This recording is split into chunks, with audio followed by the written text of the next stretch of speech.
You touched on something a minute ago, and I think we're talking about it, right? Having not learning shame yet, right? As a child and feeling what feels good in your body before you realize that it's wrong or bad. Well, that Hmm. society is going to tell you that. And a lot of parents don't know how to deal with it. So it's amazing that you had such great supportive, parents that were like, okay, we're going to figure this out, but we're not going to, make it a bad thing. Um, I was going to ask because, you talked about, people coming in and you wanted to support people with all types of issues around sex. And I have this theory that maybe not all, like, of course, not all mental health issues stem from, shame around sexuality, but I think it's a lot. I think it's a lot more than people realize that is the root of so much. I think because we learn this at such an early age. And I think sex is one of the most inherent human things about us. And so when we make that wrong or shameful, that bleeds into all these other areas of our lives. So do you feel like that's such a root cause for people in their mental health journey of trauma? Oh, absolutely. And I don't even know if I would just say it's sexual, but I do think that's a huge part of it. But just shame in general. I think it's almost less about like what's actually going on for somebody and like how they're feeling about what's going on and their judgments about what's going on. I mean, I think that's the most common thing I get in my practice, whether it be a sex topic or not, is just shame. Shame about the feelings that you're experiencing, shame about the things that you're fantasizing about, shame about very normal emotional reactions that are coming up, shame about uh, dark thoughts that you have about someone or something or an experience. Like it's just people want to know that they're normal. And I think we're just taught, and no one talks about so many of these things. And so we're just sort of taught that if you're not sort of seeing it in a public way, that there's something wrong with you and there's something bad about you. So I think shame is a huge reason that people come to see me in my practice. Do people come to see you at all stages of their journey, or do you find that people end up in therapy more or less when they're in crisis mode? Unfortunately, I think it's in crisis mode. I do have some folks come in like preventatively, and that's my favorite. That's what I really encourage folks to do is that you don't have to wait to get support until things are at a crisis level. I think, in fact, it's really hard to address stuff when you're in that fight or flight space because you're less open to like connection and social engagement and taking in new information. But I think because there's still a stigma around mental health stuff, and as humans, we just tend to sort of put things off until we get so uncomfortable with something that we like are pushed to change it, that yeah, people often come when it's like a last resort or where they've really feel like they've gotten stuck, and where they're usually in some type of crisis in some way, shape, or form. Yeah. Yeah. I know for Pasha and I talk about this on my show, we're actively in therapy right now. And we ended up there because things got really kind of hairy. And maybe we weren't like full on crisis mode. But it was the first time that we were like, we don't enjoy being around each other. That's kind of a problem for our marriage right Mm, now. yeah. There was a lot of friction all the time. And so we ended up in couples therapy.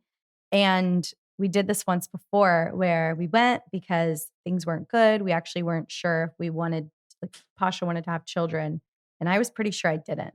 So we're like, we should probably figure this out because he's like, I really want to have kids. And we went and we smoothed things out in like 6 weeks and we stopped going.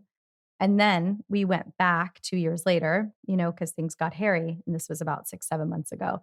And now things are amazing, but we're loving the therapy because we're able to work on things that we probably could never, right, in crisis mode, as you said, because they're just not available. I think actually we might have had this conversation before you and I, or touched on it, where I was like, I love therapy and I'm staying in.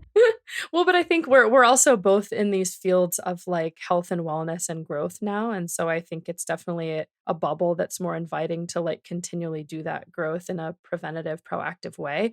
But in a lot of spaces, it's just not seen that way, and I think I'm guilty of this too, even though it's my field. Like when I think of like health or doctor's appointments that I need to do, I put that shit off as long as I fucking can. Like Yeah. something that I've come across in my own healing things is that I do tend to wait until things get uncomfortable. It's almost like the trauma Olympics. Like how strong can I be to just like white knuckle this and get through it, whether that's I need a drink of water or I have to use the bathroom. And I've really been trying to work on that for myself.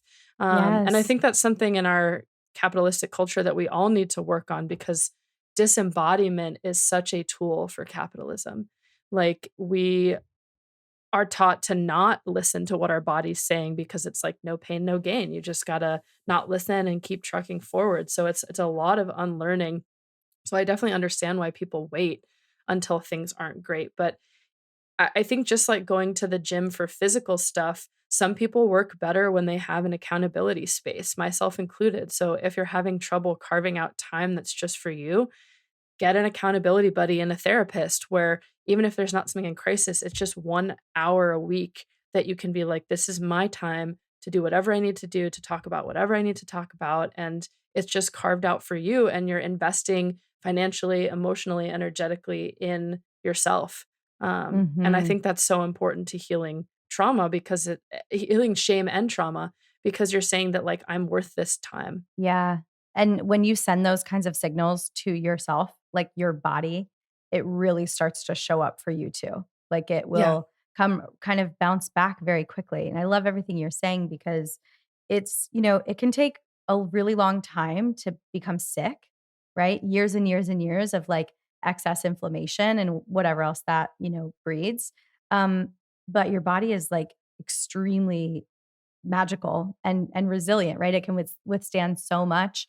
Um, but then it can be a very quick process a lot of times to healing. Like the body bounces back very fast. So once you do start to listen to it and pay attention, it's almost like it starts to pay attention to you and like receives that and joins in. At least that's my experience in the sort of like wellness and healing space is like something that took someone 10 years to develop. They can work out in like 2 months, but please don't wait 10 years. Start Yeah. being proactive. And I think we're moving in that direction. Like people are starting to really value and normalize, and self-care, meaning like really care for yourself, not like go get a manicure, pedicure. Yeah, I mean, that's a nice item on the menu, but, like, It that's is. I prefer to call it self-parenting. Yes. And so even if you didn't have, like, the best parent as a model, like, learning how to be the best parent to yourself, and sometimes that is the manicures and the bathtub time and just pleasure stuff that's fun, but it's also, like, challenging yourself to do things that you know are good for you, like going to therapy and eating healthily, and then knowing afterwards that it was, like, worth it, or knowing Mhm. when you need to take a day off, or yeah, like, being a good caretaker, a good caregiver to yourself, which is also sometimes needing to, like, check yourself. Yeah, and just knowing that like being in the receptive mode or doing something that feels passive and just resting is just as valuable as all the doing and all the giving that you're doing externally, because that's like what we're really trying to achieve, like balance and homeostasis. And if you're 90% doing and only like 10% resting, it's just going to end up in a It's really not imbalanced sustainable. and it's not sustainable. Yeah.